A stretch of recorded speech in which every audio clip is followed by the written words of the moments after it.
हम लोग रेस्पिरेशंस के बारे में पढ़ेंगे। रेस्पिरेशन क्या है? एक श्वसन की क्रिया है। कैसे हम जब खाना खाते हैं उससे हमें कैसे एनर्जी मिलती है, उस प्रोसेस को आइए आज हम लोग समझते हैं।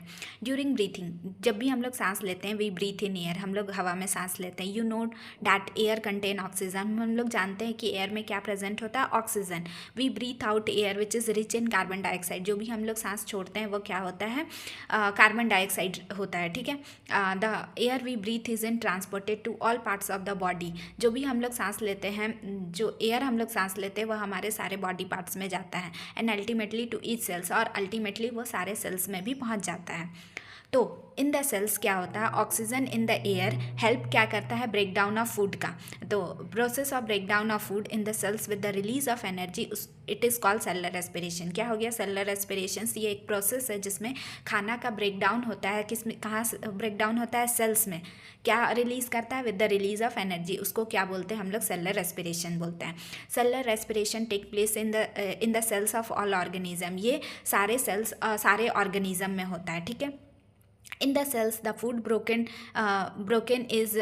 down into carbon dioxide and water using oxygen. in cells में क्या होता है, हमारा फूड का broken down होता है किसमें, कार्बन डाइऑक्साइड और वाटर में, with the use of oxygen. when breakdown of glucose occur with the use of oxygen, it is called aerobic respiration। जब खाना का breakdown होता है with the use of oxygen, उसको क्या बोलते हैं हम लोग, aerobic respiration बोलते हैं।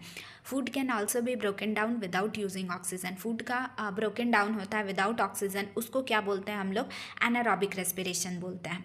Break down of food release energy, खाना का जब ब्रेक डाउन होता है उसी से हम लोग एनर्जी मिलती है। चलिए देखते हैं कैसे होता है। देखिए, ग्लूकोज है in the presence of oxygen, वो किस में टूट रहा है, carbon dioxide plus water plus energy provide कर रहा है। ठीक है, ये हो गया एरोबिक रेस्पिरेशन का इक्वेशन। अब you know that there are some organism such as yeast that can survive in the absence of air.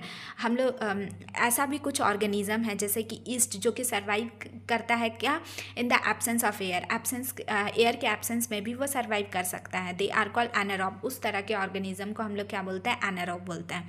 They get energy through the anaerobic respiration, उसको एनर्जी कहाँ से मिलती है, थ्रू एनारोबिक रेस्पिरेशन से।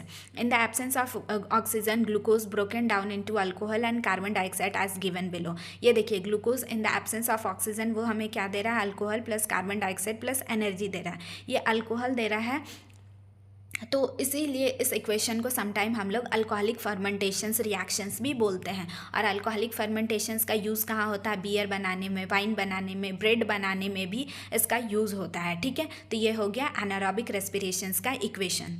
अब yeast are single cells organism, yeast क्या है, एक single cell organism. They respire anaerobically, हमने बताया कि ये रिस्पायर कैसे करता है, anaerobically, and during this process yield alcohol, और ये इस प्रोसेस में क्या हमें देता है, अल्कोहल देता है। They are therefore use to make wine and beer, इसलिए इसका यूज़ कहाँ पे होता है, वाइन में और बियर बनाने में। और मैंने और भी बताया ब्रेड बनाने में भी इसका यूज़ होता है। Our muscle cell can also respire anaerobically, हमारा भी मसल सेल कभी कभी एनारोबिकली रिस्पायर करता है, but only for a short time, लेकिन कुछ क्षण के लिए। कब वो आता है टाइम, देखते हैं। When there is a temporary deficiency of oxygen, जब हमें थोड़ा मतलब लिमिटेड टाइम के लिए ऑक्सीजन चाहिए रहता है। ड्यूरिंग हैवी एक्सरसाइज, कब वो टाइम आता है, जैसे हैवी एक्सरसाइज जब हम लोग कर रहे हैं, फास्ट रनिंग, ज़्यादा दौड़ रहे हैं, साइकिलिंग कर रहे हैं, वॉकिंग फॉर मेनी आवर, बहुत लंबे समय तक चल रहे हैं, या फिर हैवी वेट लिफ्टिंग कर रहे हैं, तो the demand of energy is high, उस टाइम हमें एनर्जी का डिमांड ज़्यादा हो जाता है। ऑल्दो हमारा एनर्जी का सप्लाई वो तो चलते ही रहता है एरोबिकली, लेकिन कभी कभी जैसे इस टाइम हमें ज़्यादा ज़रूरत पड़ जाती है, तो बहुत ज़्यादा ज़रूरत पड़ जाती है supply of oxygen to produce the energy, लेकिन हमारा तो ऑक्सीजन का जो सप्लाई करने का कैपेसिटी वो तो लिमिटेड है, बट उस टाइम हमें ज़्यादा ऑक्सीजन की ज़रूरत पड़ती है, इसलिए उस टाइम हम लोग एनारोबिकली रिस्पायर करते हैं। ठीक है, क्या होता है, glucose in the absence of oxygen हमें लैक्टिक एसिड और एनर्जी देता है, उस टाइम हमारा एनारोबिक रेस्पिरेशंस ये होता है इक्वेशन, और उस टाइम हमें लैक्टिक एसिड प्रोड्यूस होता है और एनर्जी भी देता है। लैक्टिक एसिड प्रोड्यूस करता है, इसलिए समटाइम कभी आप लोग देखे होंगे कि हम जब ज़्यादा कुछ काम करते हैं, हैवी एक्सरसाइज या कुछ भी करते हैं, उसके बाद जब हम लोग बैठते हैं तो हमारा मसल्स क्रैम्प करना लगता है, मतलब हमारा मसल्स में दर्द होने लगता है। वो किसकी वजह से होता है, इसी लैक्टिक एसिड के वजह से होता है। ठीक है, तो ये हो गया एनारोबिक रेस्पिरेशंस। ठीक है, हम लोग समझ गए कि